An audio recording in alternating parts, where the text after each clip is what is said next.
ముందుగా వేదిక టీవీ ప్రేక్షకులకు స్వాగతం. వేదిక టీవీ చేపడుతున్న సర్వేలో భాగంగా ఈరోజు గండిపేట మండలం హైదర్షా కోట్ విలేజ్కి రావడం జరిగింది. ఇక్కడ ఉన్నటువంటి ప్రజలు రేవంత్ రెడ్డి గారి పాలనపై వారి అభిప్రాయం తెలుసుకునే ప్రయత్నం చేద్దాం. Thank you sir. నమస్తే సార్. మీ పేరు సార్? పద్మారావు. ఏం చేస్తుంటారు సార్? మేము కూలి పని చేస్తాం. రేవంత్ రెడ్డి గారి పాలనపై మీ అభిప్రాయం ఏంటి సార్? ఇప్పుడైతే మంచిగానే ఉన్నది,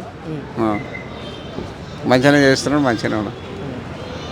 రాష్ట్రంలో అభివృద్ధి ఏ విధంగా జరుగుతుందంటారు? ఇప్పుడైతే ఇండ్లు ఇస్తున్నాడు, బోర్లేదు, అది వ్యవసాయం అంతా కూలి పనులకు పైసలు ఇస్తా అంటుండు, భూమి లేని 10 లక్షలు ఇస్తా అంటుండు, అభివృద్ధిగా కోటాసులు ఇస్తున్నాడు, ఇండ్లు ఇస్తామంటున్నాడు, అన్ని దానిలో సౌకర్యం చేస్తా అంటున్నాడు, సౌకర్యం చేస్తా అంటున్నాడు. మరి గతంలో కేసీఆర్ గారి పాలన ఎలా ఉంటుంది సార్? మాకైతే రూపాయి చెందలేదు, మేము రూపాయి తినలే. నమస్తే సార్. నమస్కారం. మీ పేరు సార్? శ్రీశైలం. ఏం చేస్తుంటారు సార్? నేను అగ్రికల్చర్ చేస్తాను. రేవంత్ రెడ్డి గారి పాలనపై మీ అభిప్రాయం ఏంటి సార్? రేవంత్ రెడ్డి పాలన బాగానే ఉన్నది, కానీ రెండోటి ఏంటంటే ఆయన హైడ్రా పెట్టి రైతులను ఇబ్బంది పెట్టేసిండు. చెరువు పుడత భూమి వాళ్ళు ఎవరు కొంటలేరు. ఎందుకంటే అప్పుడు చెరువు ఆనుకున్న పొలాలకు డిమాండ్ ఉండే. ఆ తర్వాత హైడ్రా పెట్టి మొత్తము అమ్ముకుంటేలకు పిల్లల పెళ్ళిళ్ళు చేసుకోవడానికి ఆస్కారం లేకుండా చేసిండు. అదొకటి. రెండోటి వచ్చేసి ఏది మన రైతులకు 15,000 అన్నాడు, ఎకరాకు 15,000 అన్నాడు. మొన్న ఏం తీర్పిచ్చాడు, 12,000 ఇస్తా అంటాడు. అవి ఎప్పుడు వస్తాయో కూడా ఎవరికి అర్థం కాకుండా. ఇక క్వార్టర్స్ అవి ఇస్తామంటుండో, అవి ఎప్పుడు ఇస్తారో తెలియదు. ఇవి అయితే ఇట్లుంది. మరి ప్రస్తుతానికి రాష్ట్రంలో అభివృద్ధి ఏ విధంగా జరుగుతుందంటారు? వృద్ధి ఇప్పుడు ఇంట్లో పెళ్ళి అయిన తర్వాత అలాగైనప్పుడు సంసారం ఎట్లుంటుంది, ఇప్పుడు ఆయన కూడా అట్లే ఉంటుంది. ఎందుకంటే ఇప్పుడు ఆయన కొత్తగా సంసారం చేస్తుండే. ఆయన సంసారం చేస్తుండే తండ్రి మీదకి వెళ్ళి పక్క జరిగినప్పుడు కొడుకులది ఎట్లుంటుంది, అవకతవకలే ఉంటుంది. మొత్తంగా ఆయన మన రాష్ట్రం అభివృద్ధి కాలేదు. ఇంకా అప్పుల పాలు ఉన్నది. ఆ అప్పులు సాధ్యత కూడా వచ్చుకుంటాకలే ఆయనది ఇంకొంచెం వెనుకబడుతున్నాడు. కొంచెం ఆయనకు టాప్ పేరు లేదు ఎవరికి, రేవంత్ రెడ్డికి. ఇంకా అప్పులు అనుకుంటే పోతున్నాడు. మనసులో వ్యతిరేకం ఎప్పుడు ఉండవద్దు. సరే, నువ్వు ఎవరు పరిస్థితి ఉందో, నువ్వు ఒకసారి గెలిచినావు, పబ్లిక్ అనుకున్నావు, నువ్వు గెలిచినావు, నీ సంతోషంలో ఉండు. కానీ వాళ్ళకి కించపరచకు. వాళ్ళని పోయినంత దూరం ఈ కేటీఆర్ రేవంత్ రెడ్డి కేటీఆర్ మీద ఇట్లా విమర్శించకాలే ఉన్నాయి. కానీ అటువంటి ఏం జరగకుండా ఎవరి అభిప్రాయం వాళ్ళు చేసుకోవాలి. గతంలో మన కేసీఆర్ గారి పాలనపై మీ అభిప్రాయం ఏంటి? గత 9 సంవత్సరాలుగా 9 సంవత్సరాల్లో రైతులకు రుణమాఫీ అన్నాడు. ₹1 రుణమాఫీ కాలేదు. మిత్తిలు కట్టుకుంటూ పోయిండు. అసలు అట్లే ఉంది కేసీఆర్ పాలనలో. రెండవటి, ఈ లావన్ పట్ట భూములు ఉన్నాయా, ఇప్పుడు మళ్ళీ గెలిస్తే ఉండకపోవు. ఇప్పుడు కేసీఆర్ మళ్ళీ గెలిస్తే లావన్ పట్ట భూములు ఉండకపోవు, అవన్నీ పోతుండే. మా దగ్గర మా నియోజకవర్గంలో దాదాపు అయినా 100 ఎకరాలు అడ్డగోలిగా తీసుకొని అమ్ముకున్నాడు. హైదరాబాదు, ఈ సీతారాంపురం పోయిన చేవెళ్ళ నియోజకవర్గంలోనే హైదరాబాదు ఏరియాలో లావన్పట్ట ఉంది, ఇండస్ట్రీకి అక్కడ అమ్ముకున్నాడు. సీతారాంపురంలో గుడి ఉంది, గుడి భూమి మొత్తం అమ్ముకున్నాడు. నమస్తే సార్. నమస్తే. మీ పేరు సార్? రమేష్ నా పేరు. ఏం చేస్తుంటారు సార్? మేము అగ్రికల్చర్ చేస్తాం. రేవంత్ రెడ్డి గారి పాలనపై మీ అభిప్రాయం ఏంటి సార్? పాలన మంచిగానే ఉంది, పాలన బాగానే ఉంది. కానీ ఈ హైడ్రా తీసుకొచ్చి కొంచెం రియల్ ఎస్టేట్ చేసే వాళ్ళకు, ఇట్లా చిన్న చిన్న బిజినెస్ చేసుకునే వాళ్ళకి దెబ్బ పడ్డది అన్న. రియల్ ఎస్టేట్ అట్లా ఒకటి అన్నీ బాగానే చేస్తుండు కదా. ఇప్పుడైతే వేస్తా అంటుండు, కొన్ని హామీలు అయితే ఇచ్చిండు కదా, చేస్తా అంటుండు. కొంచెం వెయిట్ అండ్ సీ. ఇప్పుడు అయితే బడ్జెట్ అయితే రాష్ట్రంలో లోటు బడ్జెటే ఉంది. ఇక వాళ్ళు అప్పులు చేసిపోయారని వాళ్ళు అంటారు, మేము అన్నీ డెవలప్ చేసిపోయినామని వాళ్ళు అంటారు. అప్పులు చేసినా కానీ డెవలప్ చేసినామని వాళ్ళు అంటారు. ఇట్లా. మరి గతంలో కేసీఆర్ గారి పాలనపై మీ అభిప్రాయం ఏంటి సార్? కేసీఆర్ గారి పాలన అంటే ఆయన అంతా మంచిగా ఉందని ఏం చెప్పలేము. 10 ఏళ్ళల్లో వాళ్ళు కూడా దోసుకున్నారు, మస్తు దోసుకున్నారు. కానీ ఇక దోసుకున్నా డెవలప్ చేశారంటారు అంత జనాలంతా. దోసుకున్నాడు కానీ డెవలప్ చేశారంటారు. వాళ్ళేమి అంతా విద్యార్థులను, నిరుద్యోగులను అయితే ఎవరు పట్టించుకోవట్లే. నిరుద్యోగుల గురించి అయితే ఎవరు పట్టించుకోవట్లే. మెయిన్ నిరుద్యోగులు కొట్లాడి, తెలంగాణ కోసం కొట్లాడి, అప్పటి నుంచి ఆయన నిరుద్యోగ వృత్తి ఇస్తున్నాడు, ఆయన చేయలే. అప్పుడైతే ఇంకా ఇప్పుడన్నా ఉద్యోగాలు ఇస్తే కానీ అప్పుడైతే అసలు తెలంగాణ కోసం కొట్లాడిన వాళ్ళని జైల్లోనే వేసారు కదా. Thank you sir. నమస్తే సార్. నమస్తే. మీ పేరు సార్? కృష్ణ. ఏం చేస్తుంటారు సార్? బిజినెస్. రేవంత్ రెడ్డి గారి పాలనపై మీ అభిప్రాయం ఏంటి సార్? ఏం పాల మార్పు అన్నాడు కానీ మార్పు ఏం తీసుకురాలే, అంతా డైవర్ట్ పాలిటిక్స్. చెప్పిన అంశాల మీద ఒక్కటి కూడా ఇప్పటివరకు హామీలు చేయకుండా ప్రతి నెల ఏదో ఒకటి ముందుకు వేసుకుంటున్న అంశాన్ని డైవర్ట్ చేస్తాడు. కొంత ఆశ ఉండే యువకుడు కొంచెం చేస్తాడని ఉండే, కానీ అది డైవర్ట్ పాలిటిక్స్ చేస్తుంది అంత. ప్రతి నెల ఒక నెల హైడ్రా అంటాడు, ఒక నెల మూసి అంటాడు, ఒక నెల ఏదో అరెస్ట్ అంటాడు, ఒక నెల దీపావళి బాంబులు అంటాడు. ఏదో ఒక ప్రతి నెల ఏదో ఒక అంశం వస్తుంది. ఇప్పుడు ప్రజెంట్గా ఇప్పుడు కేటీఆర్ది నడుస్తున్నది, పోయిన నెల లగచల్ల నడిచింది, ఇప్పుడు నెక్స్ట్ మంత్ ఇంకోటి నడుస్తుంది. అందరు డెవలప్మెంట్ మీద అడిగే ఇది లేదు. ఇక ఈ న్యూస్ ఛానల్ అనేవి కూడా ప్రతి మీడియా అంతా కూడా దాని వైపు వెళ్ళిపోతుంది. అది అసలు విషయం ఎటో వెళ్ళిపోతుంది. ఇప్పుడు రైతు బంధు అన్నాడు, రైతు భరోసా అన్నాడు, రైతులకు కనీసం ఇన్సూరెన్స్ ఉండే, ఆ ఇన్సూరెన్స్ రేటు పోయింది. పెన్షన్లు అన్నాడు 3,000 4,000 ఇస్తా అని, అది లేదు. మహిళలకు అన్నాడు, నిరుద్యోగ వృత్తి అన్నాడు. సంక్రాంతి నుంచి ఇస్తా అంటున్నాడు. సంక్రాంతి నుంచి అని మీడియా ఛానల్లో చెప్పిండు. ఇప్పుడు మళ్ళీ 26కి వెళ్ళిపోయింది. అది జనవరి 26 నుండి అన్నాడు. అందులో మళ్ళీ కట్ ఆఫ్. వాస్తవంగా రైతులు కరెక్టే, గుట్టలకు రోడ్లకు ఇవ్వద్దు అని అందరికీ ఉంది. ఒక కట్ ఆఫ్ 5 ఎకరాలు, ఒక 10 ఎకరాలు ఒక కట్ ఆఫ్ పెట్టి ఆ రైతులకు ఇచ్చేది ఉండే. మళ్ళీ కొత్తగా అప్లికేషన్లు మాకు ఇదే పని. ఇదే ఇప్పుడు నేను కూడా రైతును, బిజినెస్ ప్లస్ పౌల్ట్రీ వ్యవసాయం కూడా చేస్తా.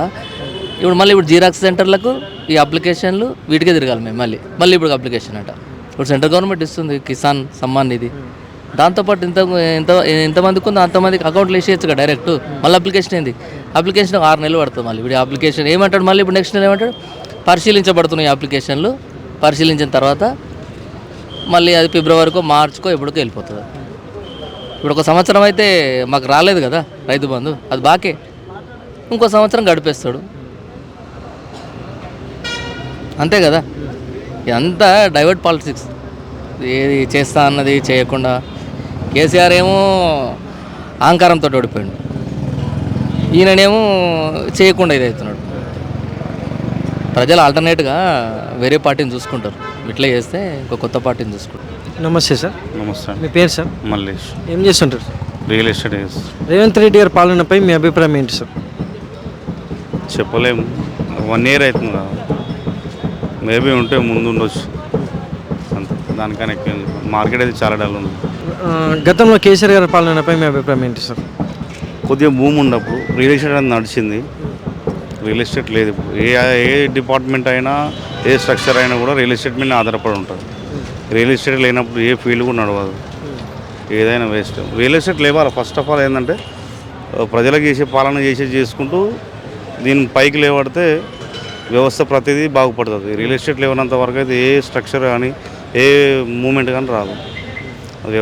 వ్యవసాయం సంబంధించిందైనా కానీ ఏ దానికైనా కానీ రియల్ ఎస్టేట్ మీద ఆధారపడి బతుకులని. రియల్ ఎస్టేట్లో వేస్తేనే ఒక రైతు ఓ 1 ఎకరం అమ్ముకున్నాడు అనుకో, వాడు 100 గజాలు ఫ్లాట్ కొనుక్కుంటాడు. ఆ 100 గజాలు ఇట్లా రీసైకిల్ అవుతూ ఉంటుంది. అంతేగాని రియల్ ఎస్టేట్ లేనే లేదు. మార్కెట్ చాలా చల్లగా ఉంది. మేము కోరుకున్నది ఒకటే, ఏం చేసినా కూడా రియల్ ఎస్టేట్ లేపాలి ఫస్ట్. రాష్ట్రానికి కావాల్సిన పెట్టుబడుల రూపం వచ్చే 2 సంవత్సరాలలో మళ్ళీ తీసుకొస్తా అంటాను కదా రియల్ ఎస్టేట్ని. వాస్తవంగా పడుకోబెట్టడం వేస్ట్ కదా, నేను అంటున్నాను. పడుకోబెట్టడం వేస్ట్. వస్తుందో సస్తుందో దేవుడేరుగా. ఉన్నదానైతే సంపకుండా ఉంచాలి కదా. అది లేనిపోని అడ్డమైన జీవోలు తీసుకురాకుండా యథావిధిగా ఫస్ట్ ఉన్న గవర్నమెంట్లు ఏ విధంగా నడిపించినాయో అదేవిధంగా నడిస్తే నెక్స్ట్ ఉన్నదానికి మళ్ళీ నెక్స్ట్ వచ్చే గవర్నమెంట్ కూడా పబ్లిక్ ఆలోచన చేసి ఇస్తారు. ఇదే విధంగా కొనసాగించింది అనుకో నెక్స్ట్ సార్ చాలా కష్టం. Thank you sir. ఓకే. నమస్తే సార్. నమస్తే. మీ పేరు సార్? నా పేరు రవీందర్ గౌడ్. ఏం చేస్తుంటారు సార్? నాది వ్యవసాయ కుటుంబమే. రేవంత్ రెడ్డి గారి పాలనపై మీ అభిప్రాయం ఏంటి సార్? ఏం లేదు, పాలన అంటే మార్పు అన్నాడు, మార్పు దిశగా ఏం వెళ్ళట్లేదు. ప్రతిరోజు ఇప్పుడు రైతు భరోసా అన్నాడు. రైతు భరోసా ఆల్రెడీ ఇంతకుముందు రైతు అది వస్తుండే, దాన్నే కంటిన్యూ చేస్తే అయిపోతుండేది. రైతు బంధు కానీ రైతు భరోసా అని ఇప్పుడు మళ్ళీ అప్లికేషన్లు అంటాడు. దిప్పి మళ్ళీ ఇది మర్చిపోయే దీని మధ్యలో ఏం చేసిండు, మళ్ళీ ఇప్పుడు ఏదో కేటీఆర్ అరెస్ట్ అది అని పెట్టిండు ఒకటి. దీన్ని మర్చిపోతారు పబ్లిక్ అప్పటి వరకు. దీన్ని మళ్ళీ ఇంకెన్ని రోజులు చేస్తాడో తెలియదు. అప్లికేషన్లు ఇచ్చినాక మళ్ళీ అది ఎంత టైం పడుతుందో తెలియదు. ఇంకోటి ఏంది, ఈ మా దగ్గర ఇంతకుముందు రియల్ ఎస్టేట్ అటు ఇట్లా నడుస్తుండేది. హైదరాబాద్తో మా దగ్గర మొత్తం చిన్న బిజినెస్ చేసుకుంటే ప్లాట్లు అమ్ముకుంటూ అంతా ఆగమైపోయారు.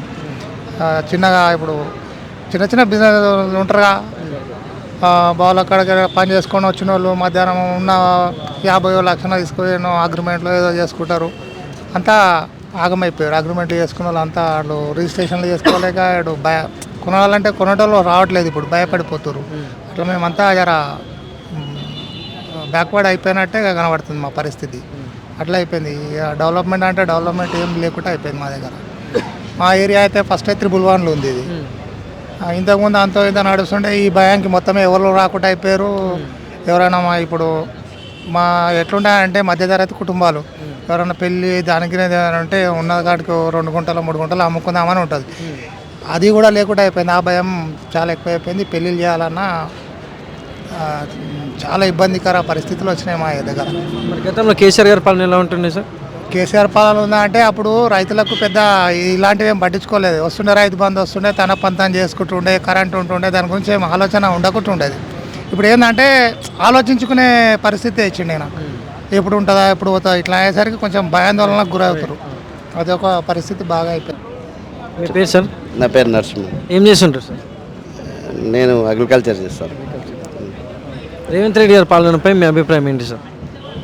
ఏముందండి, ఏం లేదు ఆడ చెప్పుకోవడానికి. పెద్దగా ఏముందని ఏం లేదు ఆడ చెప్పుకోనికి. ఇప్పుడు ఆయన ఏం చేస్తున్నాడు? డెవలప్మెంట్ లేదు, ఆమ్దాని రాష్ట్రానికే ఆమ్దాని లేదు. ఆయన ఏం చేస్తున్నాడు అనేది ఇవాళ మాట్లాడింది ఇంకో గంటకు మర్చిపోతాడు, ఇంకోటి మాట్లాడతాడు, గంటకు మాట మాట్లాడతాడు. ఇలా 15,000 ఇస్తున్నాడు రైతులకు. ఏది రైతు బంధు 12,000 ఇస్తూ నిన్నాక మొన్న 12,000 అని చెప్పిండు. 2,500 ఆడబిడ్డకి ఇస్తున్నాడు. అది ఎక్కడా లేదు. ఏదో మళ్ళీ 4,000 రూపాయలు పెన్షన్ ఇస్తున్నాడు. ఆ 2,000 నేను గెలిచిన తెల్లారే అది వచ్చే నెల అని చెప్పాడు. ఆ 4,000 లేదు. ఏముంది, రోడ్లు కూడా అంతనే ఉన్నాయి. పెద్దగా వర్క్ అయితే ఎక్కడ కూడా డెవలప్మెంట్ కనిపిస్తలేదు. మామూలుగా ఉన్నదంటే ఉన్నది, రాష్ట్రం నడుస్తుందంటే నడుస్తుంది. పెద్దగా ఇక రైతులకంటే ఇంకేది 500 రూపాయలు అది బోనస్ ఏదో వేస్తానన్నాడు. అది కూడా లేదు. చేస్తున్నా చాలా ఉన్నది అని చెప్పిండు కానీ లేవు కదా. సంక్రాంతి నుంచి ఇస్తా అంటున్నారు కదా చాలా వరకు. ఇక ఆయన ఇప్పటికీ సంవత్సరం అయింది కదా, పరిపాలన అయిపోయి కూడా సంవత్సరం అయిపోయింది. 12 నెలలు 12 పండుగలే అయిపోయినాయి. పండుగ చెప్పుకుంటూ వస్తూ ఉన్నాడు. ఈ పండగకేసి ఆ పండగకేస్తాను కానీ ఏ పండగకు పెద్దగా వేసింది.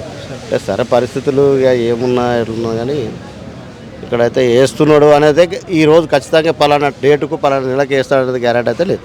మరి గతంలో కేసీఆర్ గారి పాలనపై మీ అభిప్రాయం ఏంటి సార్? ఏం చేసిండా ఇవాళ ఒక సామెత చెప్పాలంటే, అప్పుడు అప్పు చేసిండా అని అన్నారు. సరే అప్పు చేస్తే మనం లగ్జర్గా ఈ ఇల్లు కావాలి, లగ్జర్గా మనం ఉండాలి అంటే 10 రూపాయలు ఖచ్చితంగా సంసారం చేసినాడు అప్పు చేస్తాం. ఒక ఫ్లైఓవర్ బ్రిడ్జి కడుతున్నామంటే దానికి కాక డబ్బులు సరిపోలేవు మన రాష్ట్రం నుంచి అంటే ఇంకో రాష్ట్రం నుంచి ఇంకో దగ్గర నుంచి అప్పు తీసుకోవాలి ఒక వ్యక్తి నుంచి. ఇంకా అంతే. ఆయన ఆ రోజు ఇది లేదని కూడా చేసిండు, అడగకుండానే ఆయన ఇచ్చాడు. ఈయన ఇస్తానని మర్చిపోతాడు.